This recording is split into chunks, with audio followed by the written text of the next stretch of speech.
Alright, yeah, and welcome back to some more Magic Duels. This week, we're going to be taking up potentially the most jankiest deck I've ever built in my life. And it's a lot of fun when it goes off.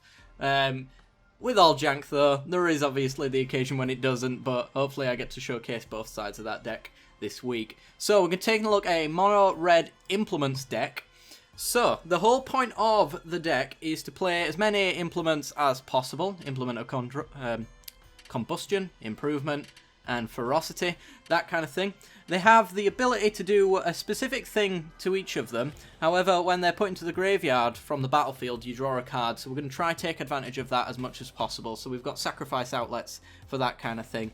We're also running maybe the lowest land count of any deck I might have built. I can't think of any other deck that's gone lower than 20 lands, so you know. Anyway, let's look at the deck. So the whole point of it is to play the implements down and to take advantage of the fact that they're cheap, mostly, for things like Reckless Fireweaver, that deals damage when artifacts enter the battlefield, and also take advantage of their sacrifice ability. So we've got free sacrifice outlets for artifacts here, so that we can make a Ravenous Intruder massive, and also sacrifice it for free. So really, the cost of sacrificing the implement, which is not in our colour, is not really so much of a problem.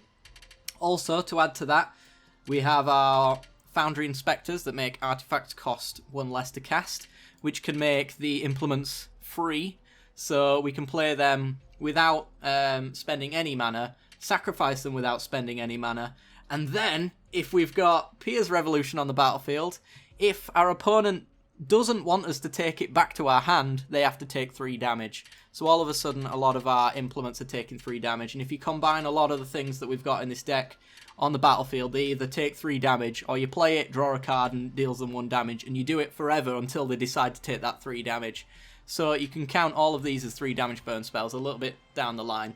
Also, we have big creatures that can get very massive with it as well. So your opponent really has to think long and hard in the long term about whether or not they should let you have these cards back and what they're kind of doing with them at the same time.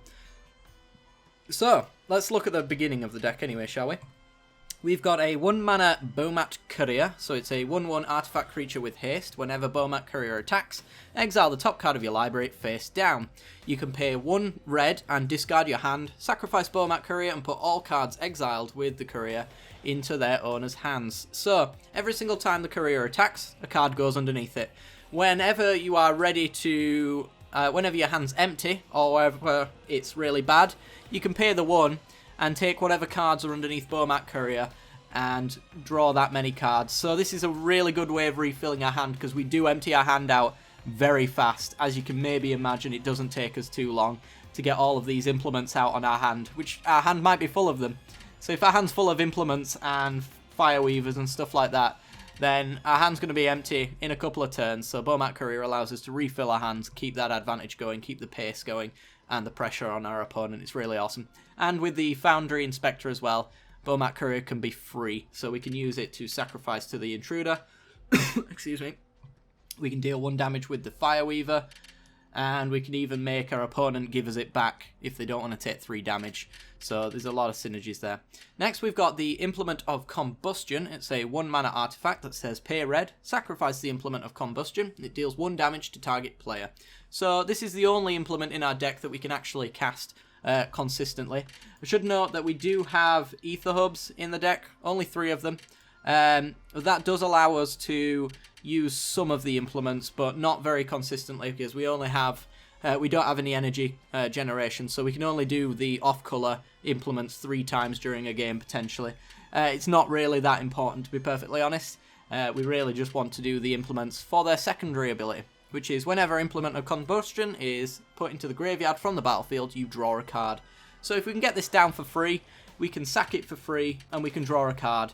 And then maybe we draw into another implement, we sack that for free, we draw a card. So we can start cycling through our deck really fast. And if we've got something like a Reckless Fireweaver on the battlefield, for every single implement we sacrifice and draw into another one, we're dealing an extra little bit of damage, so it can get out of hand quite fast.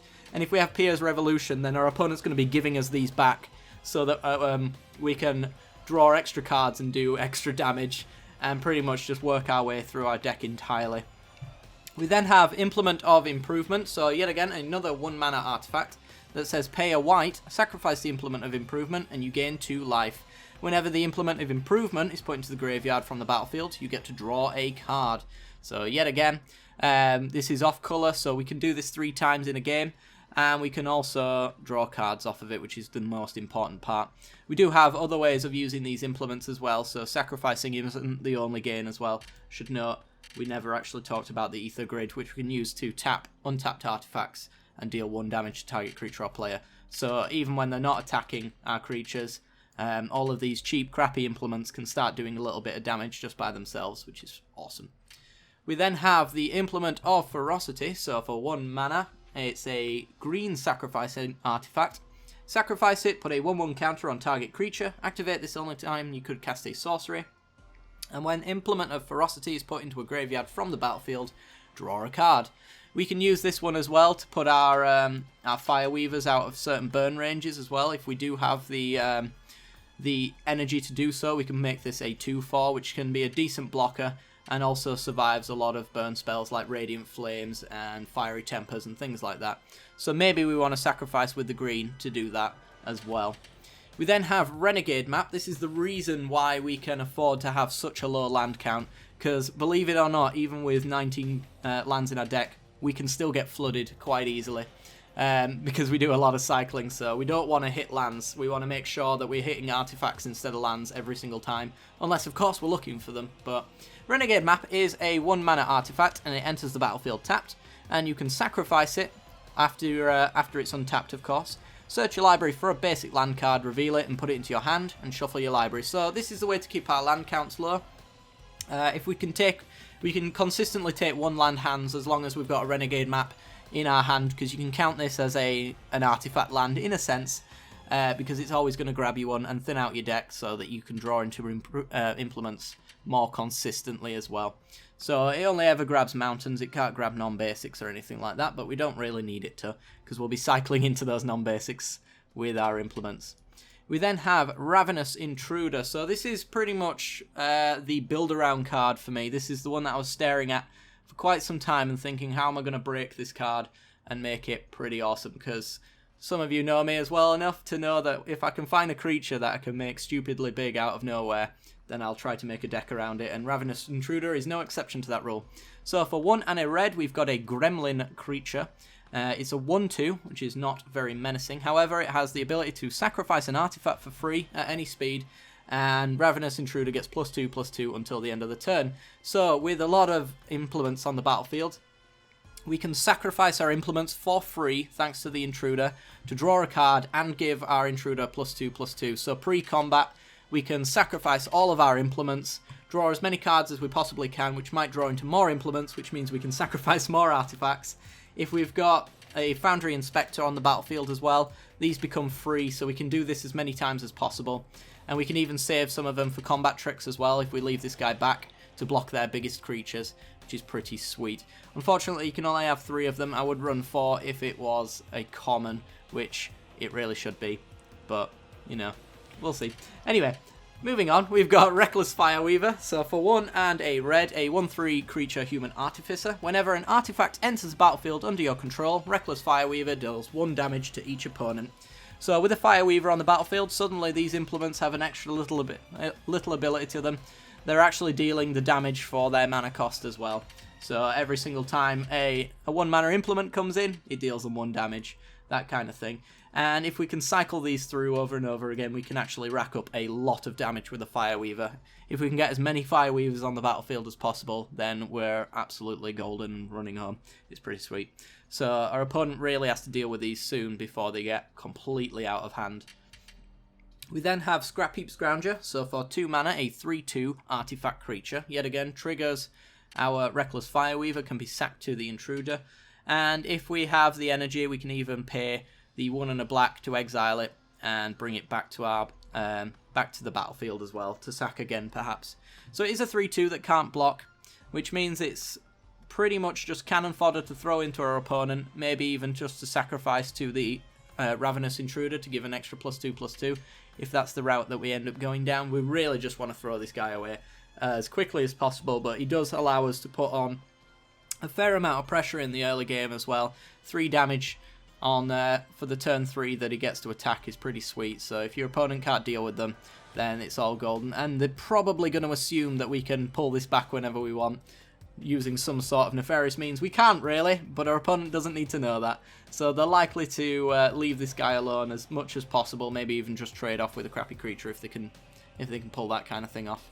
But he's really in here because he's an artifact, because he's cheap. We can make him even cheaper with the Inspector, so that's really why we're throwing him in here.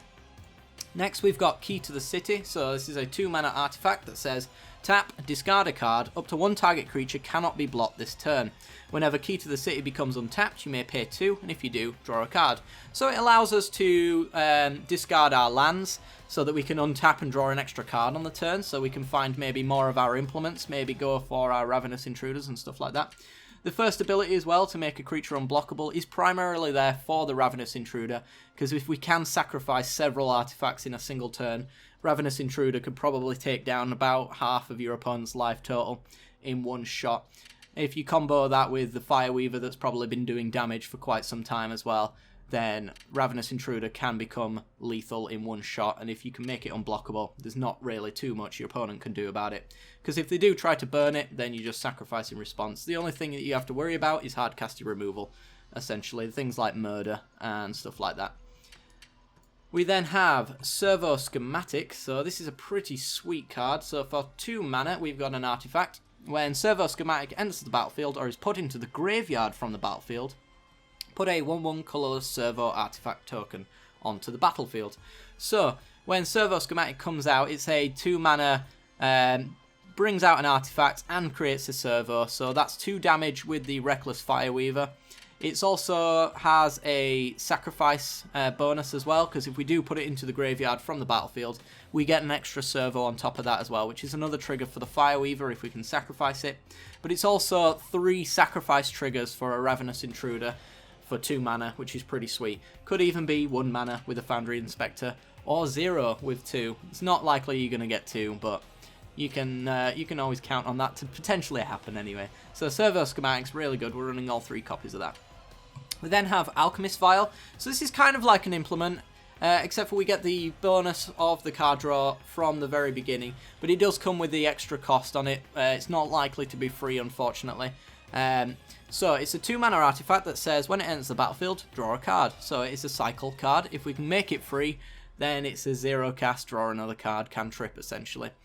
It has the ability as well to pay 1 and tap to stop target creature from attacking or blocking. So if we've gone on long enough and our opponent's just Ulamogged us or something like that, we can use Alchemist File to lock that card down for a turn or 2, depending on how many of them that we have and if we can get them back as well.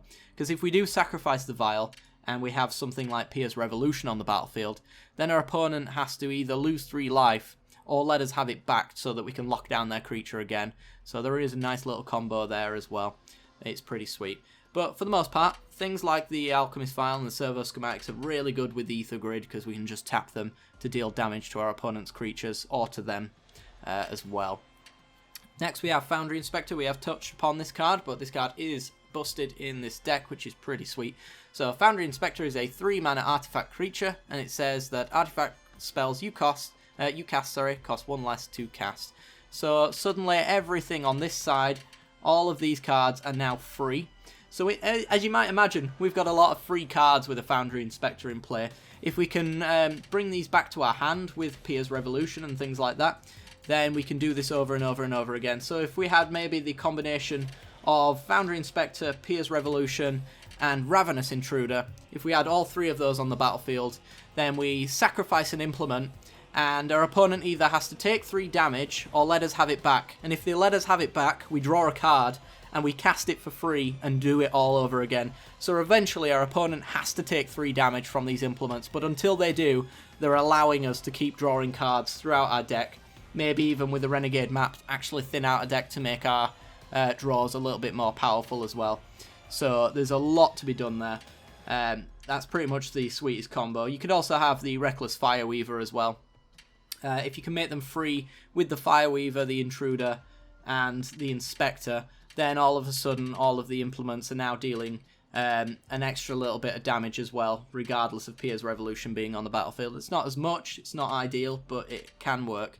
So we're not going all in on something like Pierre's Revolution. We can easily do enough damage prior to getting Pierre's Revolution, because you've got to remember that it is a rare, so you're not going to see it too often, which is also why we're running Ether Grid as well, just as that little bit of backup, making the most of the artifacts while they're on the battlefield, but we'll get to that very shortly.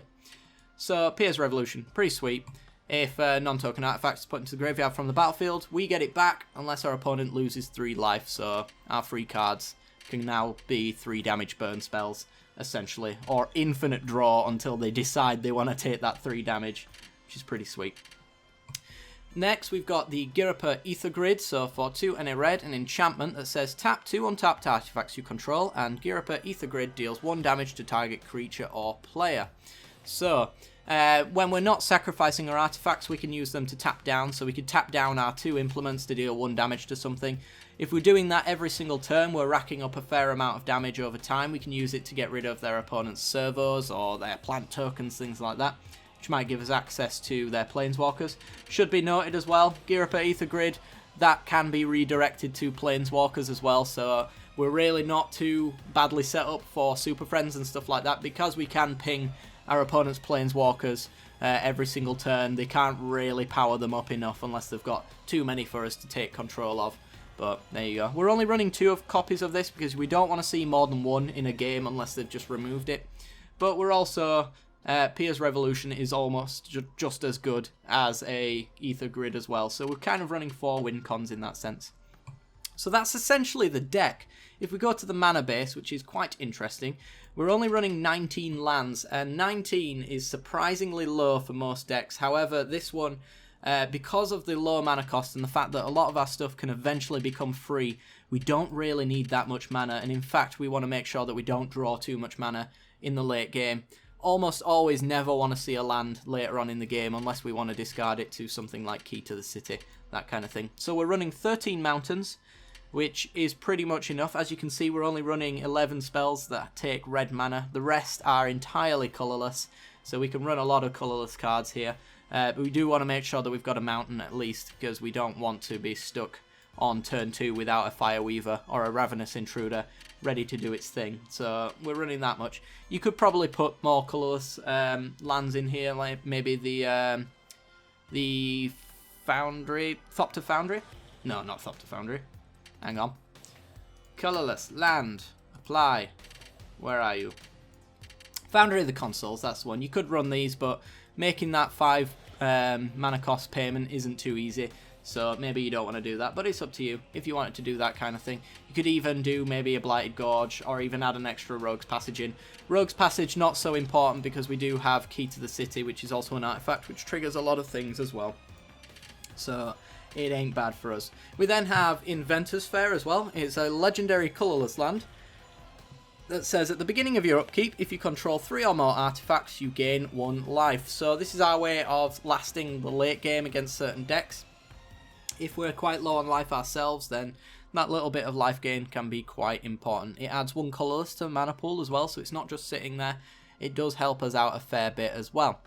But the main reason to run Inventors Faire is for its final ability. So for 4 mana, you get to tap it, sacrifice it, and search your library for an artifact card. Reveal it and put it into your hand and shuffle your library. You can only do this if you've got 3 or more artifacts, which with our implements, it's very easy to do. So Inventors Faire is mostly here so it can search for the Foundry Inspector. If you can get the Foundry Inspector into play, then everything becomes free. So I think it's fairly obvious that you want to go find that. So if you've got maybe 2 of your 3 combo pieces, if Pierre's Revolution's there and you've got a Fireweaver or a Ravenous Intruder, that kind of thing, but you're just lacking that way of making your implements free, you can sacrifice the Inventors Faire on your opponent's end step or something like that. Find the Foundry Inspector, and suddenly you can cycle through your deck entirely for free and punish your opponent until they die, which is awesome. Next we've got Rogue's Passage, so it is a colourless land that says pay 4, tap, and target creature cannot be blocked this turn. So it's the same as Key to the City, It's there to make sure that the Ravenous Intruder is unblockable when we really need it, so maybe turn 5 when we've got all of the mana that we need. Ravenous Intruder sacrifices all of the artifacts on the board. You want to make sure that you're doing that into a tapped out board though, because you don't want to get punished for sacrificing all of your artifacts for your opponent to just then Blessed Alliance or murder your Ravenous Intruders. So you've got to be really careful about when you commit to something like that. But to make Ravenous Intruder unblockable, sacrifice absolutely every single artifact on the board. You can make this guy almost lethal in one shot, which is pretty sweet.